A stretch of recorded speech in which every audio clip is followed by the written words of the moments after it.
Hey everybody, Economic Ninja here. I hope you're doing great.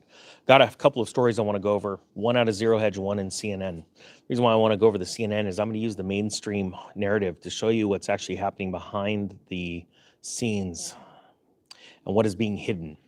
The fact of the matter is, our enemies are on our doorstep. Our enemies want to destroy our currency.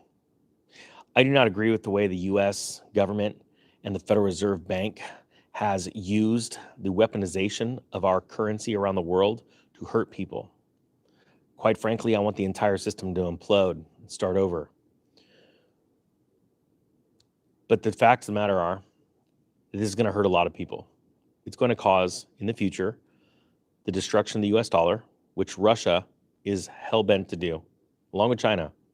And I'm going to use these stories to show you how and why. But they're hell-bent to destroy our currency. And I knew about these secret plans when they were divulged about 15 years ago through prophecies of these secret meetings that were happening. And what blows my mind now is literally the sheer magnitude, the force, and the how often this is happening, where Russia is meeting with another country to plan the demise or implement the plan of the demise of the US dollar. This is something that everyone should be focused on. This is something that everyone should be doing things about. Other countries and world leaders are buying gold. That's why I buy gold, right? That's not financial advice. I just want to be successful and want to be rich. And so I listen to successful and rich people. That's it. Even the ones I don't agree with. When they do something and they are in the know, I follow sometimes. And sometimes it's okay to follow.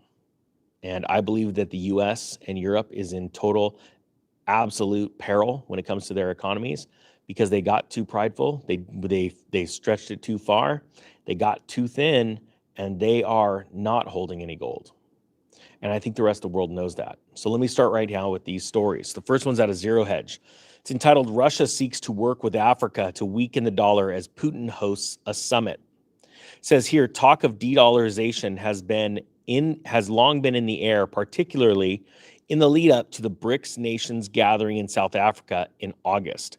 With the question high on the agenda, Russia's foreign ministry spokesperson, Maria Zakharova, on Wednesday issued a direct, proactive challenge to Washington and its dollar's dominance, asserting that Moscow will work with African leaders to weaken the US dollar. Look at how emboldened people are getting now against the US and its currency. The DXY, the dollar index, based on a basket of other currencies, has fallen around 12% as of the recording of this over the past year.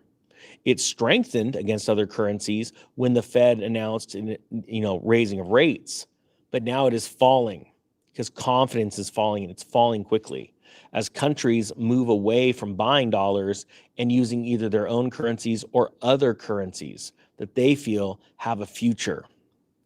It says here, Zakharova per remark cited in RIA, denounced the United States using it as a tool for global hegemony and as a means of realizing its aggression.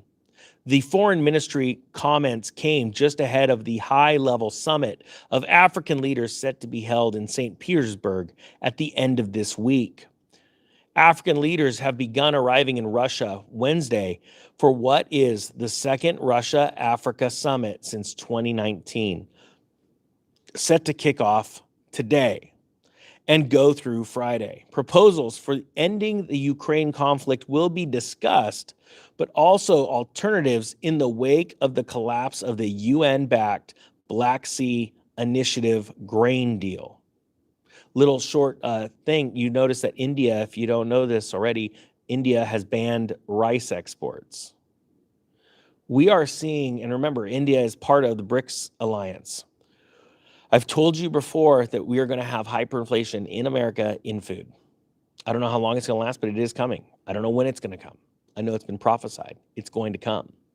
And that's why I think it's important for you to stock up on food. Don't panic into it right now, but I think that you being first to the store to stock up on some food is a good idea. The the world is coming against our currency and our country, and they are going to do it in a multifaceted way, but it all revolves around the economy. All right. They're going to attack us with food. They're going to hold back certain things. They're going to attack us with currency, their currency, where they're buying up gold. They're announcing a gold-backed currency. They're doing a lot of things, all aimed at destroying our economy. All right. It says here, while President Putin is also hosting individual meetings with key heads of state, such as the Ethiopian and Egyptian leaders, there's a degree of disappointment given the low attendance this year, clearly a result of the Ukraine crisis and the West pressure campaign and sanctions against Moscow. The Associated Press noted that the number of heads of state attending shrank from 43 then to 17 now because of what the Kremlin described as a crude Western pressure to discourage African nations from attending it. So I'm gonna explain this, and I don't know how much better to explain this. There are countries that the U.S. is threatening, doing things to keep them from these summits. But I have a feeling that China and Russia are witnessing this, and they're coming up with solutions. And as more and more countries join BRICS, the countries that are falling under pressure with the U.S. will become emboldened and finally go, the heck with you, we're walking away. And we're seeing more and more countries becoming emboldened, saying, no, we're walking away. We're walking away from the UN. We're walking away from the U.S. We're going to do this. China and Russia have our backs. You've got to understand that China and Russia have bought so much gold. They have bought so many assets that they are a straight up threat to our way of life. Now, with that being said, I disagree with what the U.S. Foreign policy has been for decades. And there's nothing wrong with disagreeing with that. I think we're wrong. I think we are the bully. I don't blame them for wanting to take us on.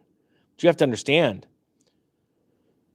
we're running by, we got a president running around in diapers, babbling and, allowing cocaine in his White House. And we've got, heads of Congress that are just literally frozen up and should be in a nursing home. They should not be running our country. Honestly, we have got evil running around our country, and we got to take care of our country first. And so my plea to people is get out of debt, get out of their system of evil, and buy some gold. Start to learn what God's money is. It says here, in light of this, low attendance, the Kremlin spokesman Dmitry Peskov has highlighted unconcealed brazen interference by the U.S., France, and other states through their diplomatic missions in African countries and attempts to put pressure on the leadership of these countries in order to prevent their active participation in the forum.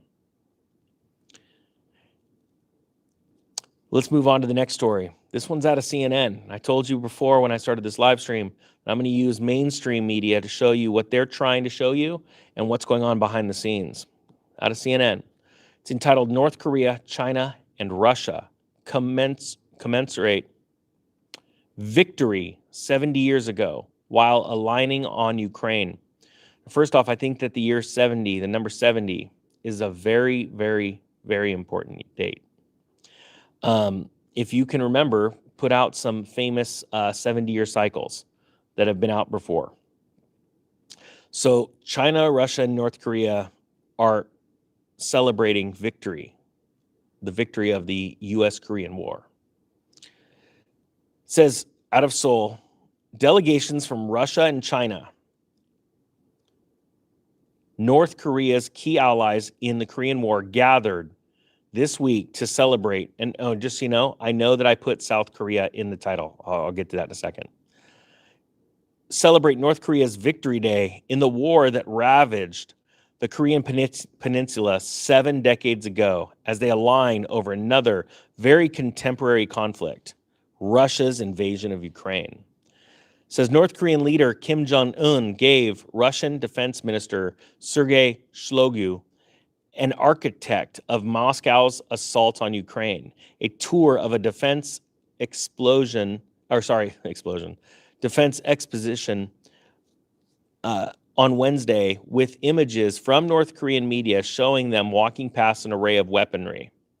at a state reception and for Shongyu and the Russian delegation, in a reference to the war in Ukraine, North Korean defense minister expressed the country's full support for the struggle of the Russian army and the people to defend their sovereignty and security of the country.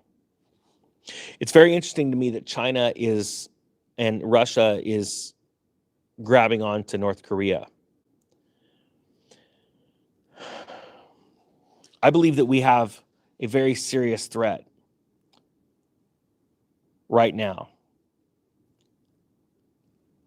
Right now, I put South Korea because you're going to see this here pretty shortly in the news. Russia and South Korea are talking.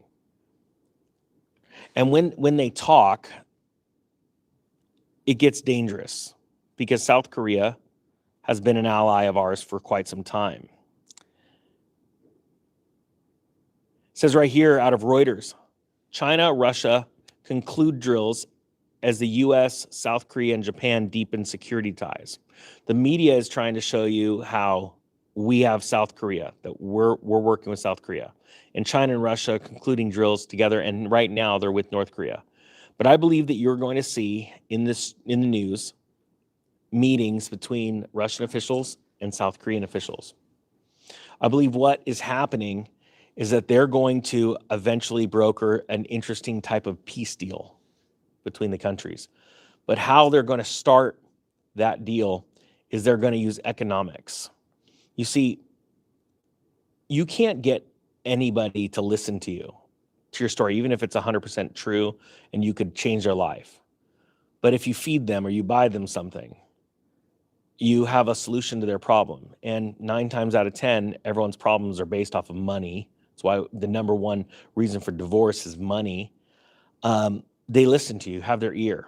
And right now, the entire world is reeling and angry, the government officials, central banks around the world, because of the U.S. dominance with the dollar. And I believe, and I know nobody's talking about this, that you're going to see soon South Korea start talking to Russia because Russia is going to have a solution for them.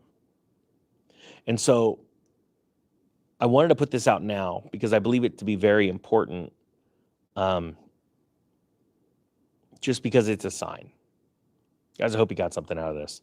The Economic Ninja is out.